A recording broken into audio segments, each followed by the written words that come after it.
बिस्मिल्लाहिर्रहमानिर्रहीम। अस्सलाम वालेकुम everyone, welcome back to my YouTube channel the virtual ma'am. आज के इस वीडियो में हम एक बहुत ही फेमस ड्रामा प्ले उसको डिस्कस करेंगे, a doll's house by Henrik Ibsen.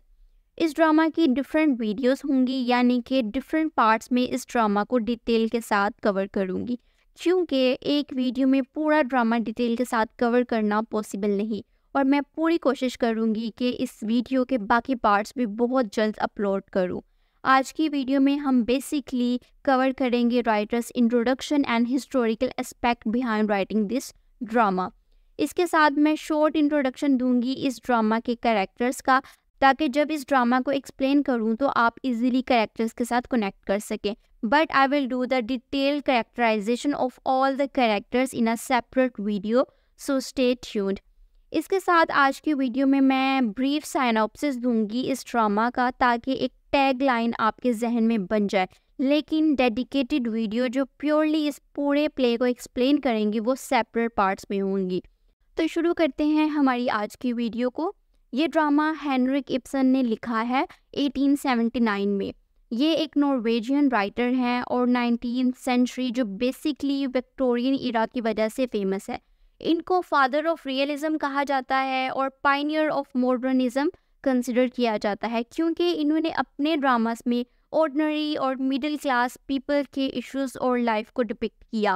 पहले जो प्लेस होते थे वो mostly noble class, elite class, fairy tales, heroic और इम्पोर्टेंट फिगर्स के होते थे, और ऑर्डिनरी पीपल उसके साथ कनेक्ट नहीं कर सकते थे, क्योंकि वो इश्यूज और थीम्स उनकी लाइफ से बिल्कुल ऑपोजिट थे।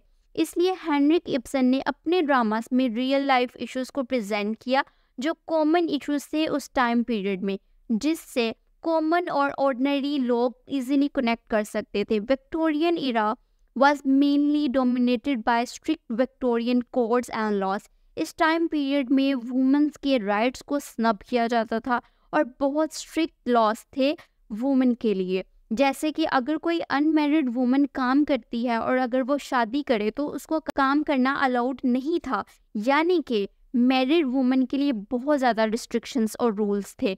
सिर्फ और सिर्फ अनमैरिड और विडो वुमेन को काम करना अलाउड था। इसके अलावा पूरे यूरोप में नेपोलियन कोड था, जिसके मुताबिक वुमेन कोई भी बिजनेस नहीं कर सकती। इन्हीं सब इश्यूज को हेनरिक इब्सन ने इस ड्रामा में एक्सप्लेन किया है एक फीमेल कैरेक्टर के थ्रू।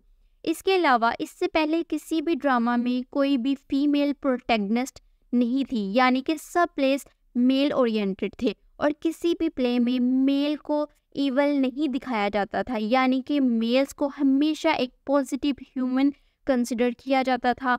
इस तरह से हेनरिक इब्सन के इस प्ले से फेमिनिस्ट लिटरेचर का भी स्टार्ट हुआ, और इसके बाद काफ़ी लिटरेचर फेमिनिस्ट पर्सपेक्टिव से लिखा गया।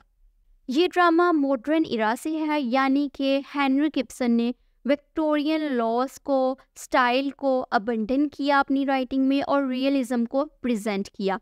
पहले प्लेस में जो कैरेक्टर्स होते थे वो बिल्कुल ब्लैक या वाइट होते थे, यानी या तो वो बिल्कुल इविल नेचर के थे या गुड नेचर के। लेकिन मॉडर्न प्लेस में कैरेक्टर्स को ग्रे प्रेजेंट किया गया। क्या? ग्रे प्रेजेंट किया गया, यानी कि एक प्रोटैगनिस्ट में कुछ बातें अच्छी भी हो सकती हैं और कुछ बुरी भी, यानी कि वो 100% गुड ह्यूमन नहीं हो सकता। जैसे कि पहले लिटरेचर में एक हीरो या प्रोटैगनिस्ट आइडियल ह्यूमन होता था, जो कि रियलिटी में बिल्कुल पॉसिबल नहीं है, क्योंकि कोई भी इंसान 100% अच्छा या बुरा नहीं हो सकता। इंसान में कुछ चीज़ें अच्छी होती हैं और कुछ चीज़ें बुरी। तो मॉडर्न प्लेस में कैरेक्टर्स को आइडियल ह्यूमन शो नहीं किया गया, इस वजह से एक कॉमन मैन इनके साथ रिलेट कर सकता है। ये प्ले एक रियल लाइफ स्टोरी पर है, हेनरिक इब्सन की फैमिली फ्रेंड लॉरा केलर पर। इनिशियली इस प्ले को बहुत ज़्यादा स्कैंडुलस कंसिडर किया जाता था, क्योंकि इस प्ले में विक्टोरियन मैरिज सिस्टम और सोसाइटी को क्रिटिसाइज़ किया गया था। जैसे कि इस प्ले के लास्ट में इस प्ले की प्रोटैगनिस्ट नोरा अपने घर, हस्बैंड और बच्चे उनको छोड़ कर चली जाती है अपने खुद के लिए, खुद को एक्सप्लोर करने के लिए। लेकिन विक्टोरियन टाइम पीरियड में ऐसा करना बहुत अबनॉर्मल चीज़ थी, और ऐसी वुमेन को अच्छा कंसिडर नहीं किया जाता था जो डाइवोर्स ले, और ऐसी वुमेन को सेल्फिश समझते थे। इस वजह से हेनरिक इब्सन के बाकी प्ले और ख़ास तौर पे इस प्ले को बहुत ज़्यादा क्रिटिसाइज़ किया गया, जिसकी वजह से बाद में हेनरिक इब्सन ने प्रेशराइज होकर इस प्ले की एंडिंग को भी चेंज किया, जिसको इन्होंने बारबेरिक आउटरेज कंसिडर किया। लेकिन बाद में फिर से इसकी एंडिंग को थोड़ा चेंज किया और ओपन एंडेड छोड़ दिया, यानी कि क्लियर एंडिंग हमें इस प्ले में नहीं मिलती कि नोरा घर छोड़ने के बाद वापस आई या फिर उसने क्या किया। मुझे उम्मीद है कि आप सबको इस प्ले के हिस्टोरिकल बैकग्राउंड की समझ आ गई होगी, क्योंकि लिटरेचर हमेशा उस टाइम पीरियड को रिफ्लेक्ट करता है, तो किसी भी वर्क को समझने के लिए उसका बैकग्राउंड को जानना बहुत ज़रूरी है।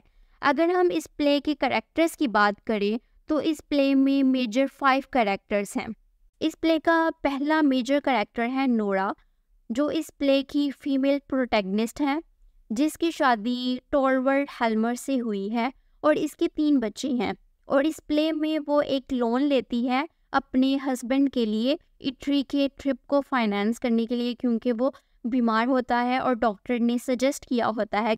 इसके बाद सेकंड मेजर कैरेक्टर है टॉलवर्ड हेल्मर, जो कि नोरा का हस्बैंड है और एक टिपिकल विक्टोरियन हस्बैंड के जैसे है, जैसे कि जो सोसाइटी की ज़्यादा केयर करता है as compare to his family और हिमसेल्फ, यानी कि लोग क्या कहेंगे उनको ज़्यादा अहमियत देता है बजाय इसके कि वो अपनी फैमिली या अपनी वाइफ के ऊपर फोकस करे।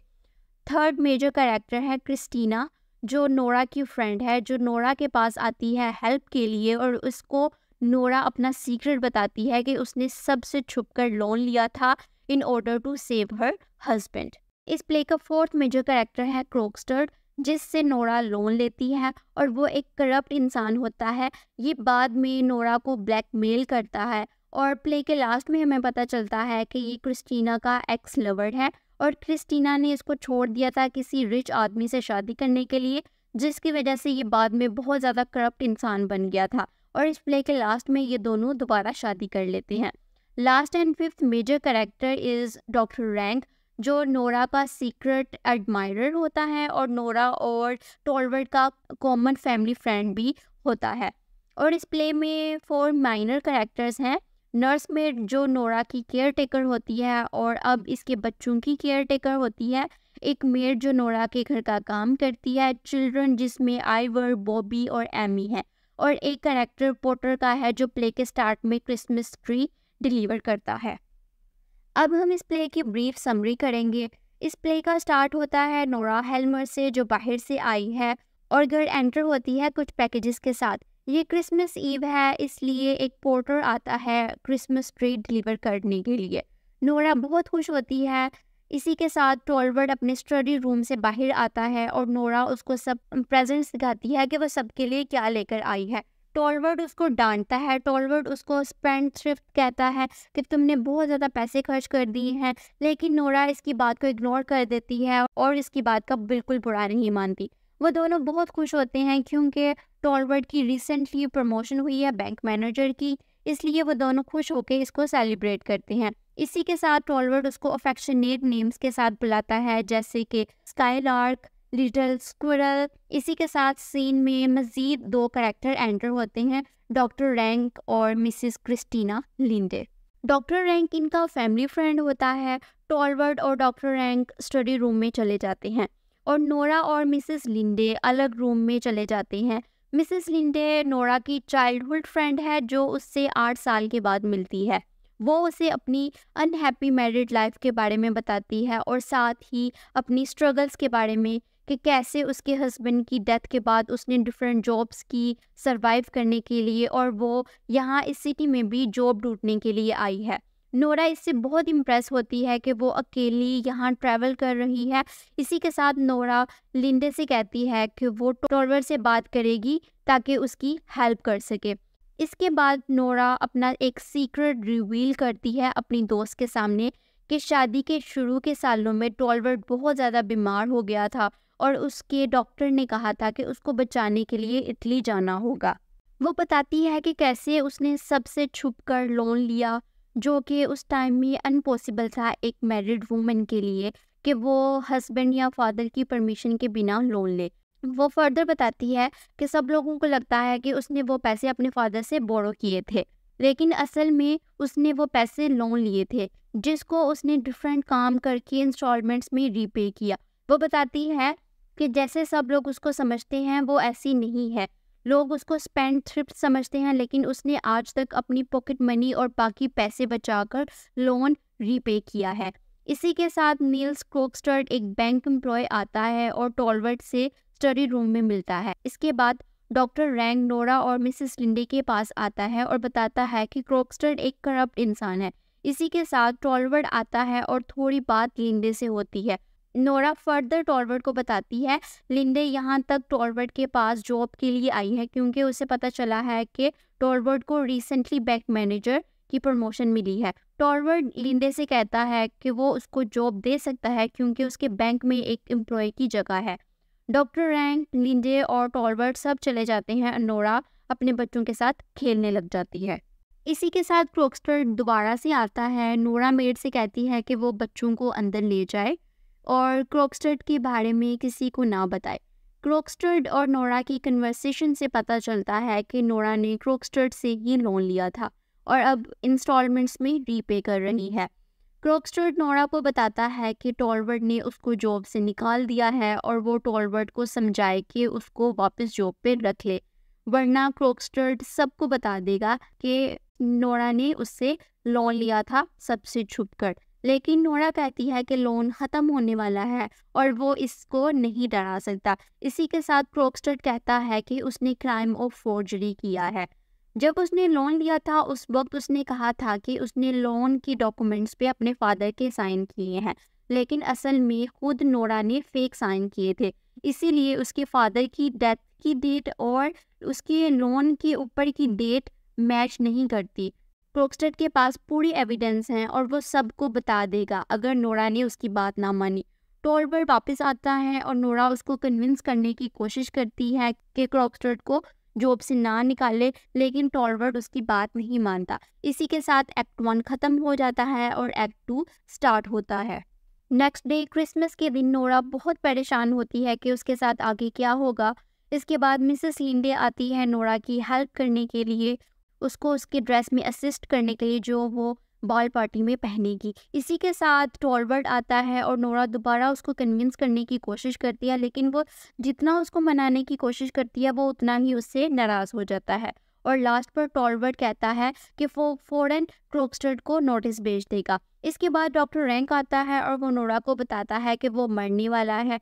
नोरा उससे हेल्प मांगने लगती है, लेकिन वो उसी वक्त बताता है कि वो सीक्रेटली नोरा से प्यार करता है, तो नोरा उससे हेल्प मांगने की आइडिया को छोड़ देती है। इसके बाद डॉक्टर रैंक चला जाता है और क्रोकस्टर दोबारा वापस आता है कि नोरा ने टॉलवर्ट से बात की है या नहीं, और वो उसको मज़ीद डराता है कि वो टॉलवर्ट की रेपुटेशन को ख़राब कर देगा लोगों को नोरा की क्राइम और लोन के बारे में बता के।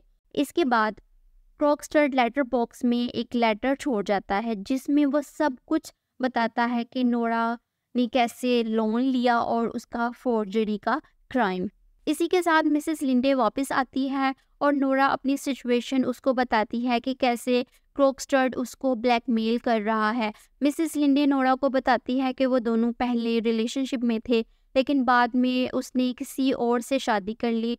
वो नोरा से कहती है कि वो क्रोकस्टर से बात करेगी और उसको समझाएगी कि वो ऐसे ना करे। इसके बाद नोरा टॉलवर्ट से हेल्प मांगती है डांस प्रैक्टिस के लिए और मिसेस लिंडे को क्रोकस्टर नहीं मिलता, इसलिए वो उसके लिए एक नोट छोड़ती है। इसी के साथ एक्ट 2 ख़त्म हो जाता है इस लाइन के साथ कि नोरा के पास अब सिर्फ 31 आवर्स बचे हैं ज़िंदा रहने के लिए।